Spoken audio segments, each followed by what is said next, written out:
नमस्कार, कसं काय मंडळी, स्वागत करते तुमचं या माझ्या ब्लॉगमध्ये. आणि मी अजून पारशीचे मग शॅम्पू वगैरे काढायची होती, तर ती माझ्या घरातच अवेलेबल होती. कारण मी ना गल्लीच्या गल्लीत भाड्याकरांना शॅम्पू साबण वगैरे विकते, तर त्यातनंच ही शॅम्पू काढली आणि आंघोळ वगैरे करून घेतली.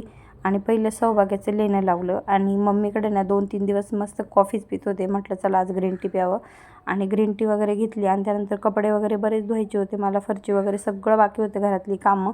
आणि त्यासोबतच आहे ना आज आहे ना होता खाणाऱ्यांचा वार, म्हणजे सगळे जे लोक मांसाहार खातात, जे बेसिकली रविवारी खूप असं एक्सायटेड असतं, काय माहीत नाही काय भेटतं त्यांना काय माहिती.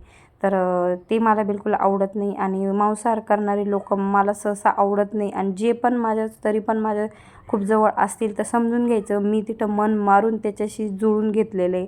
तर आज त्यामुळं मी काय आज किचनमध्ये गेलीच नव्हती. मग स्वतःसाठी वेळ काढला, केस वगैरे सुकवत होते मी. आणि बघा माझे केस एकदम छोटे वाटत आहे, कारण आहे ना मी थोडेसे ना केस कापले, एवढे जास्त नाही कापले पण दिसताना खूप छोटेच दिसतात. माझे व्हिडिओ तुम्हाला कसे वाटतं कमेंट करून सांगा आणि चॅनलला सबस्क्राईब करा आणि शेअर करा. Thank you for watching.